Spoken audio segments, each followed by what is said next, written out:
आप सभी साधकों का स्वागत है। मैं अरविंद सक्सेना बोल रहा हूँ।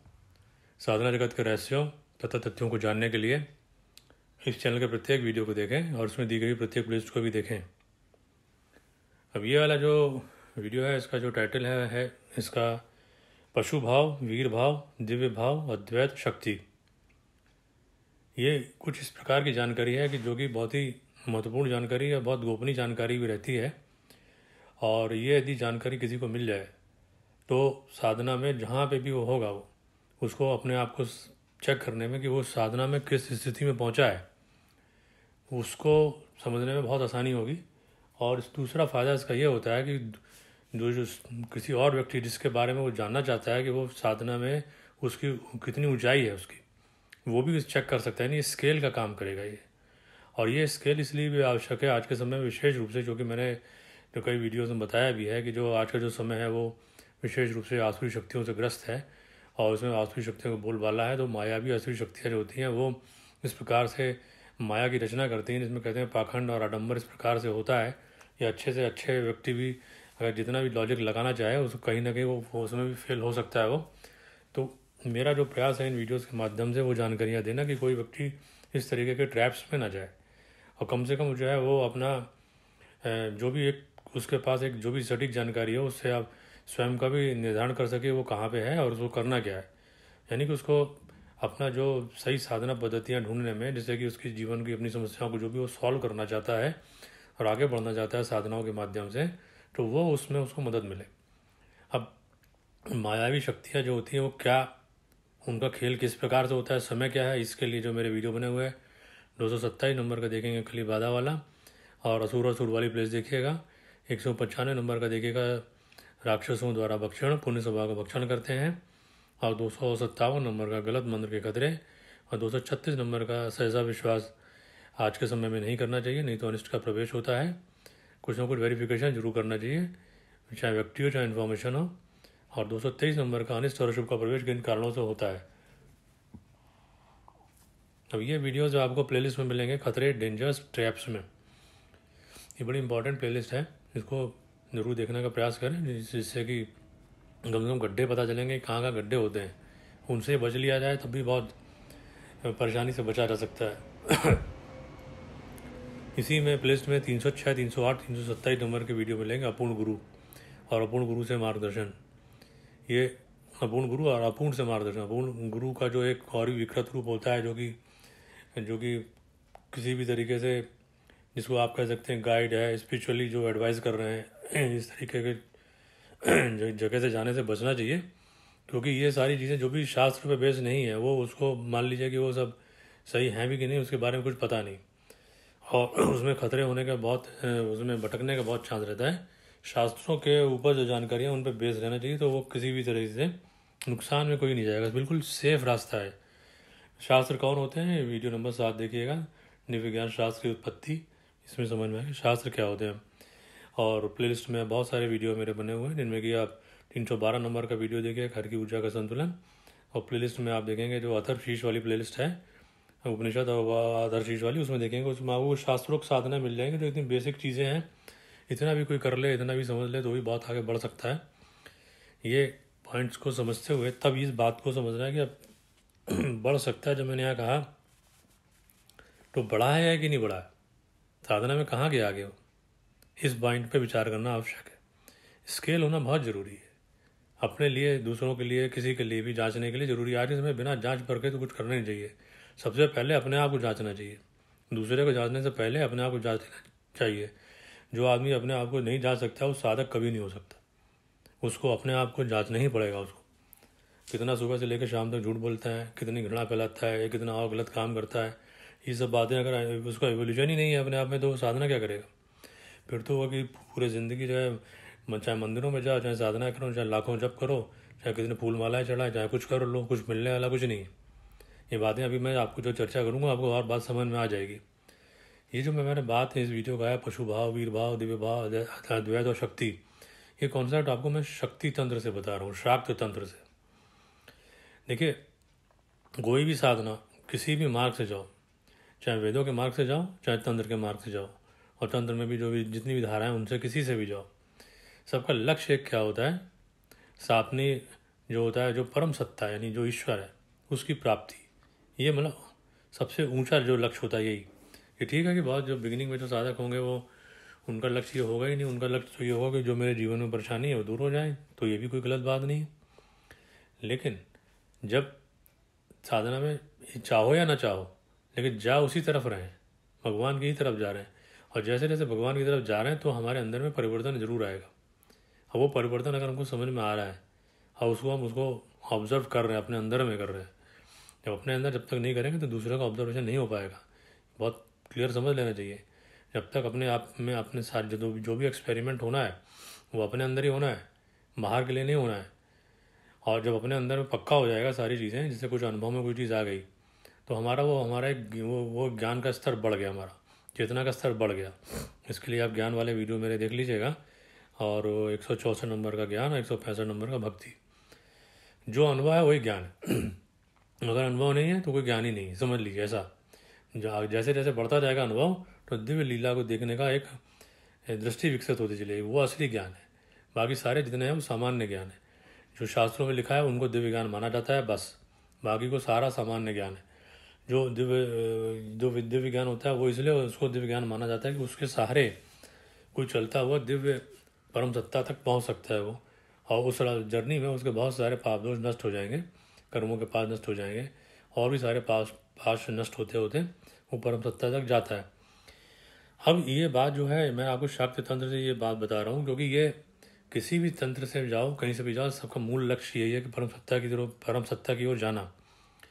लेकिन शाक्त तंत्र में ये कुछ जो एक टर्म्स हैं जिनके बारे में मैंने आपको बताया और उनकी चर्चा आप आगे कर रहा हूँ, उनको जरूर जानना चाहिए। इतना बहुत बेसिक चीज़ है ये, प्रत्येक साधक को, बिगिनर भी हो उसको भी मालूम होना चाहिए और एडवांस लेवल पर उसको भी मालूम होना चाहिए। जितना जल्दी इस चीज़ को पता चल जाए उतना समझिए आगे आसानी से बढ़ा जा सकता है। देखिए कि जब जैसे जैसे जो जैसे करें जो भी साधक होगा उसकी जो आत्मा होगी, उसको आत्मा को जीव कह लीजिए। वो जीव के ऊपर में जो मल का आवरण होगा, मल मतलब जो कर्मों जो दोष होंगे इत्यादि उसके ऊपर लगे होंगे, वो कुछ अच्छे भी होंगे बुरे भी होंगे। वो उसमें जो होगा, जो अच्छे कर्म होंगे उसको अच्छा फल देंगे, बुरे कर्म होंगे बुरा फल देंगे, उससे मतलब नहीं है। साधना क्या करती है कि वो जो बुरे कर्म होते हैं उनको निष्फल करती चली जाती है, और जो ऐसे कर्म होते हैं जिनको भोगने के लिए जिसको जीव को दिक्कत नहीं होगी उसको भोग भी देती चली जाती है, यानी भोग भी देती है और पुरानी परेशानियों को भी दूर करती चली जाती है। ये सूक्ष्म रूप से साधना के द्वारा इन कर्म जो है पाश होते हैं उनको काटा जाता है। ये ठीक है कि जो भी साधना कर रहा होगा लगातार, ये बात उसी के लिए एप्लीकेबल है। ये नहीं कि आज करी 2 दिन छोड़ दी, फिर 4 दिन कर ली, फिर 2 दिन छोड़ दी, इस तरह से नहीं होने वाला। लगातार लगा रहना चाहिए, बढ़ेगा। तो इससे होता क्या है, जर्नी चलती चली जाती है, वो जीव जो है धीमे धीमे ईश्वर की तरफ चलने लगता है। मानी जो भगवान कह लें, परम सत्ता कह लें, दिव्य माँ कह लें, वो उसकी तरफ जाने लगता है। और जैसे जैसे उनकी तरफ जाने लगता है तो जैसे मान लीजिए कि जीव का जुड़ा उस परम सत्ता से पूर्ण रूप से हो गया, तो इसको कहते हैं अद्वैत की स्थिति। अद्वैत और द्वैत में क्या अंतर होता है? द्वैत में ये होता है कि साधना जब तक अभी द्वैत की स्थिति है किसी साधक की, तो उसके अंदर ये भाव रहेगा मैं अलग हूँ, भगवान अलग है। बिल्कुल मिलने बेसिक बात बता रहा हूँ। लेकिन जब भगवान से जब मिल जाएगा वो, तब वो उसको अद्वैत स्थिति कहते हैं। वो ऐसा रहेगा मैं और भगवान दोनों एक ही हैं। क्योंकि ये मैंने कई वीडियोस में बताया भी है, और संसार की रचना वाले वीडियो में, ये वीडियो नंबर 4 है, संसार की रचना वाले वीडियो में बताया भी है कि परम जो दिव्य मान ही सारी रचना करी हुई है संसार की, वही 2 रूपों में बांट के अपने आप को, जीव के रूप में भी वही है और परम सत्ता के रूप में भी वही है। वो बांट के खेल रही है पूरी दुनिया में, सारा दिव्य लीला उन्हीं की चल रही है। और दिव्य लीला का ज्ञान किसी को नहीं है। ये बात मैंने शक्ति साधना रहस्य शायद भाग 2 में बताई है, वीडियो नंबर 105 होगा, उसको देखिएगा। नहीं तो शक्ति साधना रहस्य वाली सीरीज़ में देख लीजिएगा, उसमें मिल जाएंगी आपको।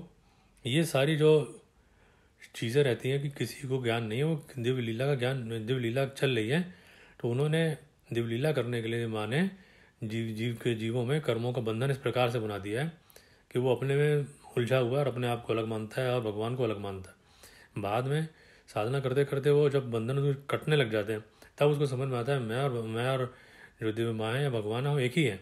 वो अद्वैत स्थिति होती है। अब दिव्य जो शाक्त तंत्र होता है उसमें सबसे बड़ा लाभ ये रहता है कि शाक्त तंत्र में जो दिव्य माँ होती हैं या जो परम सत्ता होती है वो उसको जो है माँ के रूप में मान लेते हैं।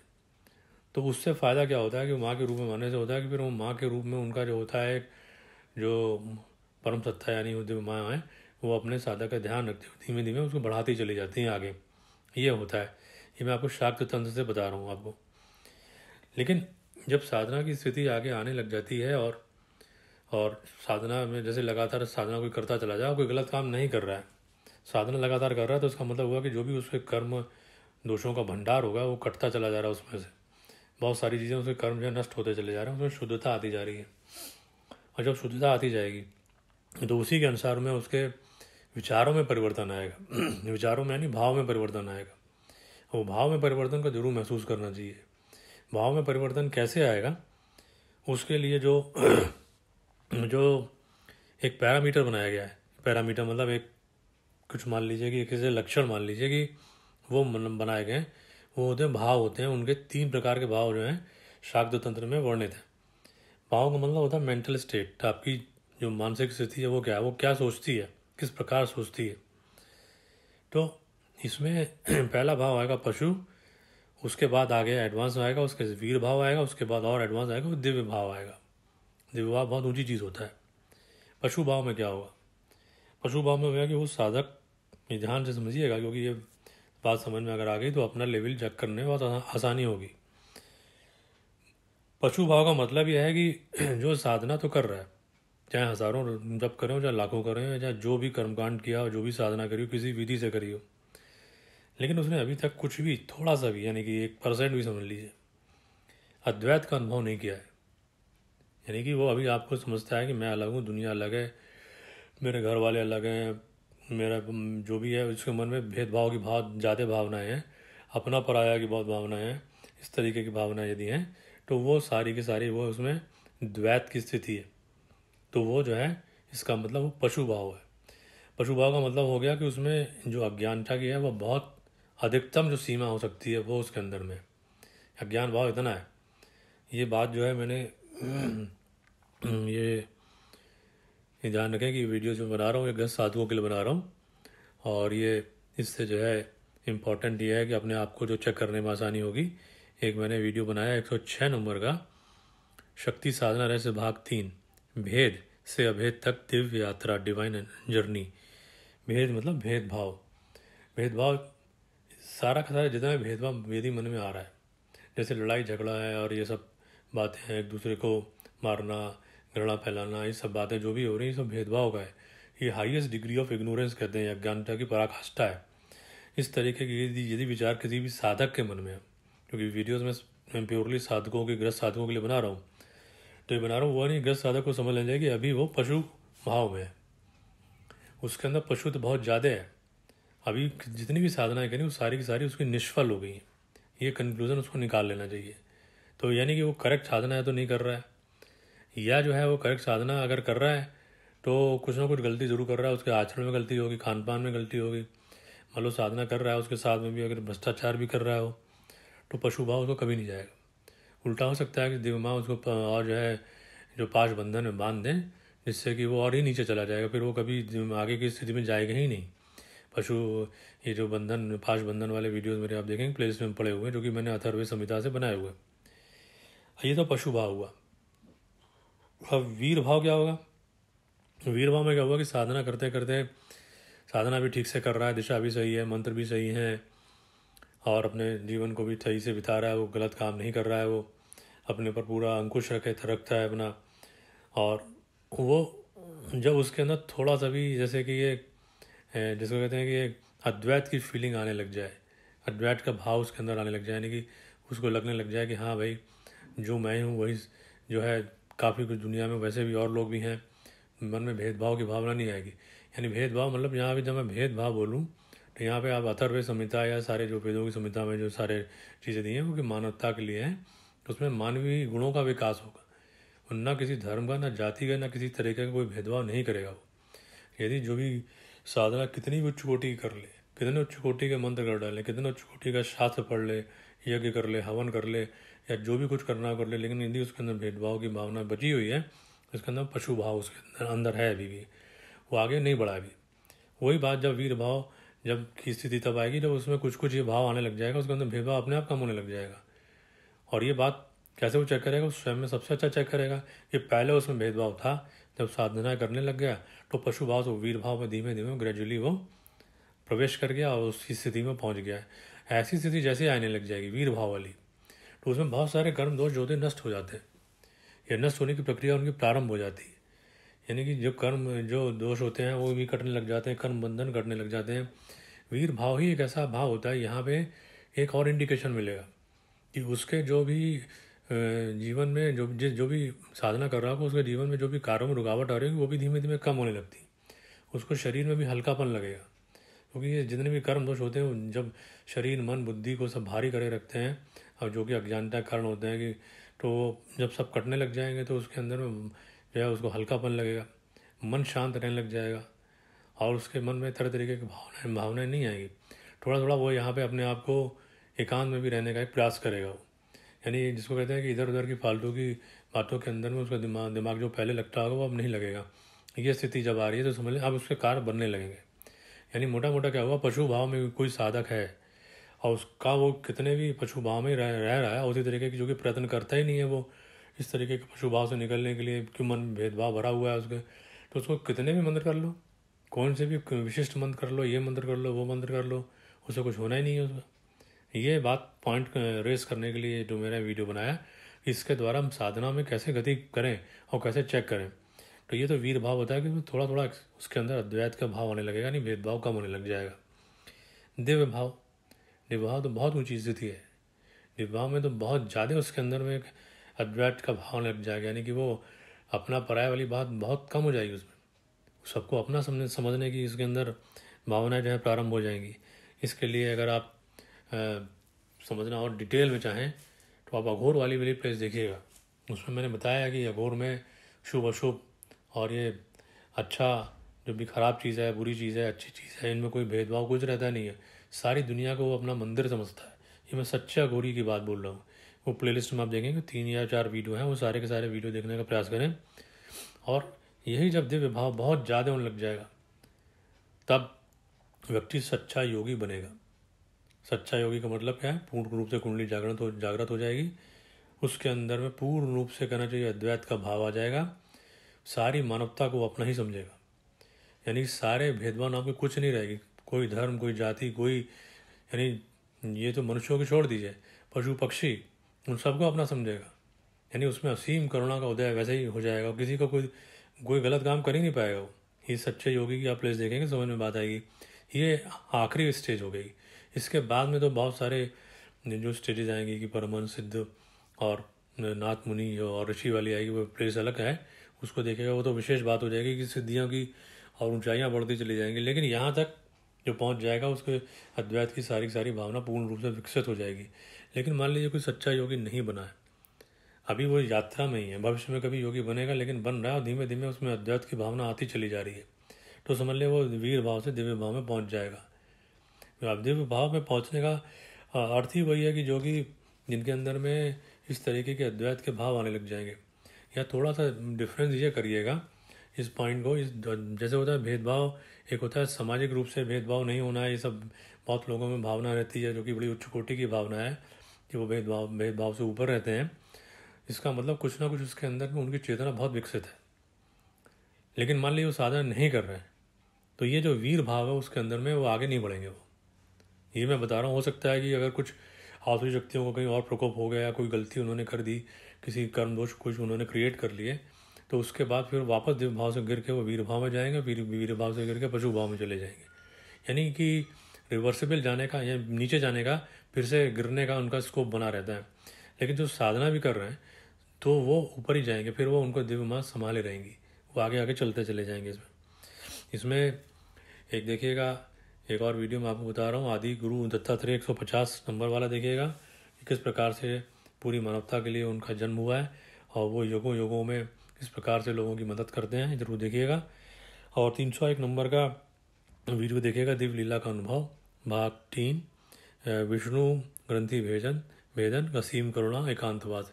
ये मेरा स्वयं का अनुभव है कुछ। इसमें मैंने जो कुछ साधना इस प्रकार से जब हुई तो वो वसीम करुणा वाली जो बात मेरे मन में आई या भाव में आई, तो उसके बाद क्या हुआ, फिर मुझे एकांत में काफ़ी समय तक अपने आप को रखना पड़ गया। वो बात आप उसमें देखेंगे। और 380 नंबर का दिव्य दृष्टि, अभय दृष्टि, पिशाच दृष्टि, द्वंद्वातीत। इसमें आपको समझ में आएगी जैसे जैसे दिव्य भाव की तरफ जाएंगे तभी दिव्य दृष्टि का विकास होगा। और अगर भेदभाव वाली दृष्टि है तो पिशाच दृष्टि का ये विकास हो जाएगा। वो पशु वाली जो होगा भाव वाली स्थिति में पहुंच जाएंगे, वहाँ पे पिशाच दृष्टि होगी, यानी भूत पिशाच इत्यादि वो उसको जो भी जो है ताकत देंगे, शक्ति देंगे अपनी, उससे वो जो भी बात बताएगा वो पिशाच दृष्टि वाली बात होगी, वो देखिएगा। और 313 नंबर का धर्म ज्ञान, ब्रह्म ज्ञान, सृष्टि का ज्ञान, दिव्य लीला का ज्ञान। धर्म का ज्ञान मतलब ब्रह्म ज्ञान होता है, जिसको कि ब्रह्म ज्ञान साधना के द्वारा ही आ सकता है, पूर्ण रूप से नहीं आ सकता है। धर्म को समझने का प्रयास जब तक साधना नहीं होगी पूर्ण रूप से नहीं समझा जा सकता है। ये बात मैंने उस वीडियो में बताई है। और 291 नंबर 291 ब्रह्म राक्षस, यानी कि कोई व्यक्ति भेदभाव में पूरी तरह से डूबा रहे और साथ साथ जो है विभिन्न प्रकार के जो है अपने आध्यात्मिक उपाय में भी डूबा रहे, तो इस तरीके से धर्म धर्म दोनों काम करेगा तो उसके ब्रह्म राक्षस बनने का मृत्यु उपरांत उसका खतरा बढ़ जाता है। ये वीडियो नंबर 291 291 देखिएगा। मतलब यह कि पशु भाव, वीर भाव, दिव्य भाव, ये अद्वैत, ये शक्ति सब समझ में आ रही है। तब जब शक्ति बढ़ने लग जाएगी किसी के अंदर में तो अद्वैत भाव आएगा ही आएगा। ये शाक्त तंत्र जो है, ये इसका जो थीम यही है। पशु भाव से वीर भाव में जाएगा, फिर दिव्य भाव में जाएगा।